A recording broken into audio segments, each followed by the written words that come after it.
But I was first in a landslide, and he's at the bottom of the pack, right? Wouldn't it be nice if our country could do that? If our country could spend less and be number one, wouldn't that be nice? We can do that. We can do that. So with Ford, I do a very similar thing. I mean, no great formula. Just like I would have done with the Iran deal. I would have said, folks, give us back our hostages, or that's it. I would have walked out of the room. I would have doubled the sanctions. They would have called within 24 hours. We have our hostages. Then I would have negotiated further. I would have said, we're not going to give you the $150 billion because we just don't have the money. We don't have the money. We owe $19 trillion. I want to give it to you. You're wonderful people. We love you very much. I'm not giving you the $150 billion. We don't have it. We're a debtor nation. And they'll get angry and, rant and rave. They're great negotiators, the Persians, but I'll win. Believe me, I'll win. And that's going to be the end of that. And then we start negotiating. So now we got our hostages. We keep our $150 billion. You know what they're doing with $150 billion, by the way? They're buying Airbus, not Boeing. They're buying all sorts of stuff from Europe. They're buying Russian missiles, whoever allowed them to do missiles. And they're using the rest of the money for terror. You saw that, where they went to Kerry and they said, do you know they're using money for terror? Well, we expected that, yes. Can you believe? This is the guy that made the deal. So with the Ford deal, similar to the Carrier deal, I'd say, got to move. I'm not going to let you do it. And I'll be hit with everybody. I'll say, nope. Every time you sell a lousy truck, every time you see how I've cleaned up my act, I don't use bad language anymore. I won't. I won't. Because I don't even have to use bad words and I get in trouble. Do you know that I did one a week ago in New Hampshire, where I said, and I just like, I didn't say anything. In other words, I refused to say the word. And these guys bleeped it on television, and everybody thought I said the word. And they said, his language is terrible. I never said the word. You can check it. I never said the word. I went like, but on television, they bleeped it. So they went bleep. So everybody thought I said the word. So here's the story. So with Ford, I'd say you're going to pay a tremendous tax if you go to Mexico. Tremendous. Because it doesn't help us. At least this way we'll get a lot of money in tax. It doesn't help us. And you can do whatever you want. I guarantee you, folks, I guarantee you, they don't move to Mexico. They took a plant was supposed to go, a great place, a place I love. They treat me so great in Tennessee. They were going to build a massive auto plant, right? I love Tennessee.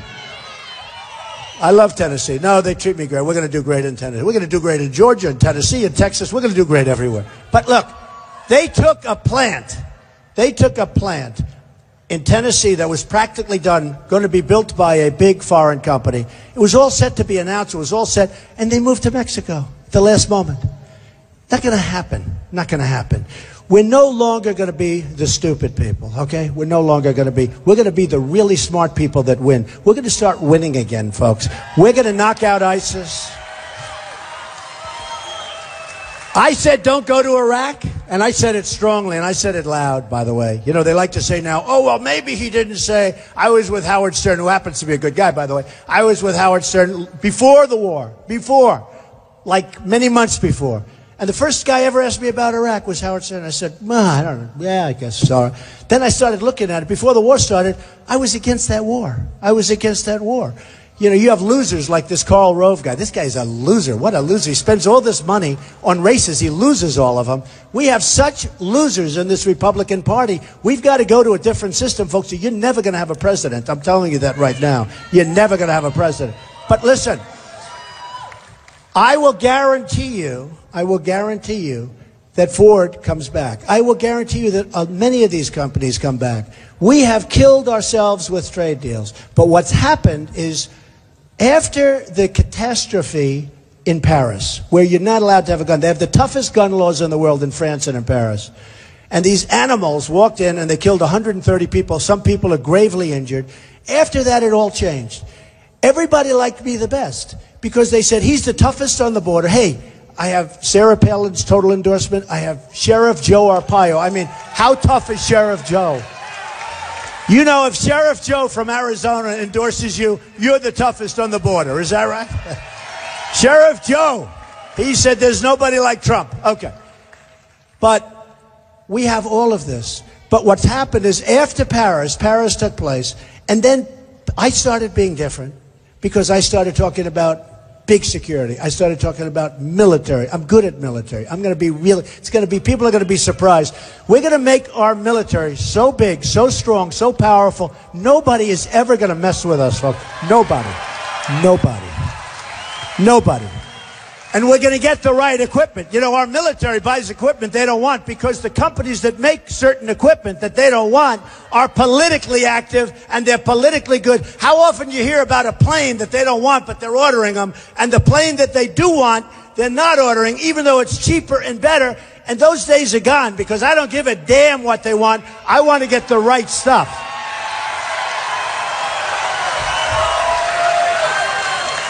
So I just want to finish up. So what's happened is I focus differently.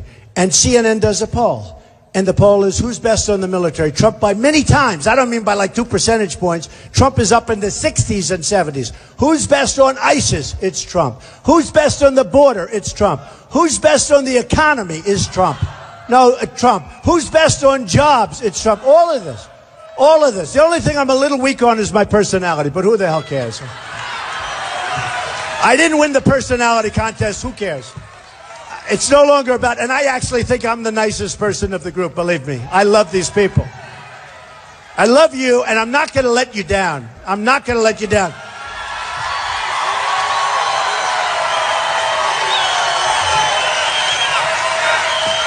You know, I won't use his name, but a great reporter from CBS was very nice this morning. He said, you know, Mr. Trump, I've never seen anything like this. I've been covering this stuff for 25 years. I've never seen anything like this. He said, but don't you have a lot of pressure? These people were here 6 hours ago to line up, right? 6 hours ago. They were here 6 hours. Isn't this a lot of pressure? Supposing you let them down. I said, you're right, it's pressure, and I'm not going to let them down. I'm not going to let you down. I'm not letting you down. So, folks, we're going to start winning again. We're going to win with our military. And we're not going to use it very much, by the way. By having a powerful military, it's the cheapest thing we can do. We're not going to have to use it. Nobody's going to play with us. We're going to be so powerful. And it's a different military. Today, it's not just about the soldiers. We have the great minds. We have the great weaponry. We have stuff that nobody else can have. So we are going to have a great military. Hopefully, we're not going to have to use, we are going to knock ISIS out, but hopefully we're not going to have to use our military, certainly very much. We're going to take care of our vets. We're going to take care of education. We're going to take care of health care. We're going to take care of the wall and the border. We're going to take care of it. We are going to be a great country again. And I'll tell you something. You're going to remember this day. Tomorrow, you have to go out and vote. Have to go out and vote. You're going to remember this day in 2 years, 3 years, 4 years. You're going to say, I attended a meeting and it was a great meeting. And that was the point at which our nation became great again. And you're going to be so proud of me, and I'm going to be so proud of you. And I love you all, and we're going to start winning, winning, winning again. Thank you. I love you. Thank you. Thank you very much. Thank you, everyone.